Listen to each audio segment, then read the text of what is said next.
ito na yung bitter gourd fritters. Ayan, with ketchup. So, tikman nga natin kung anong lasa. Mapait ba or ano? Bismillah, wala barakatillah.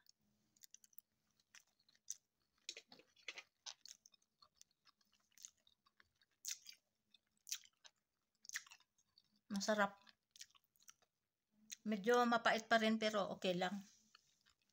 May pang-ulam na pwede din pang snack. Assalamualaikum everyone. Today I'm going to make a new recipe.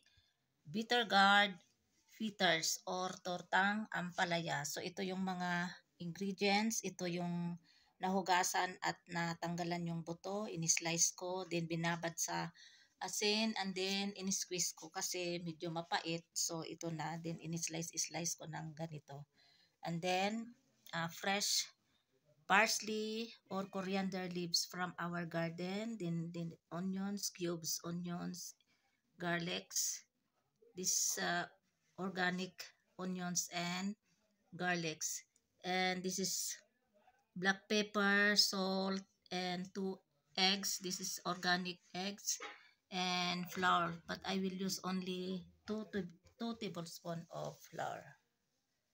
So ito na yung dalawang eggs na na bati na, tapos lagyan natin ng all-purpose flour 2 tablespoon and then salt 1 teaspoon at saka black pepper, and then ihalo na din natin lahat ito, onions, garlics, coriander leaves,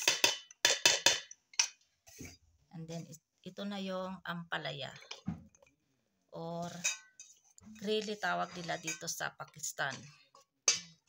So mix natin.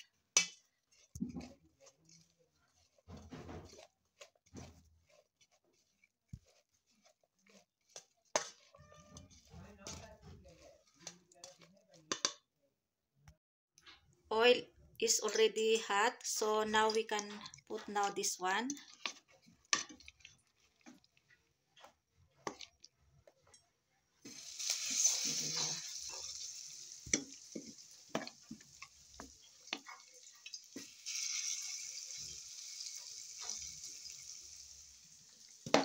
Kunti lang yung ginawa ko, dalawang lang, medium size na na ampalaya.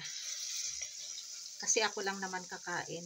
Ewan ko lang kung gusto ni Fatma nito, kaya silang gusto niya yan kahit kung ano yung ipakain mo sa kanya, gusto niya.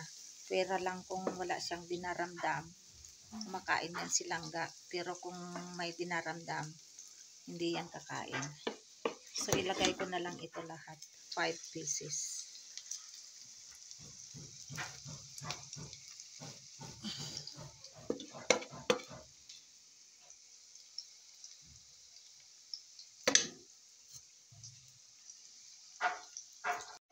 Ayan, turn side natin. Baka nasunog na. Ayan. Meron kasi akong workers yung gumagawa ng plaster at saka yung roof. So, siningit ko na lang ito na paggawa. Meron naman kasing time. Tapos, gumawa na din ako ng kanilang tea, tsaa.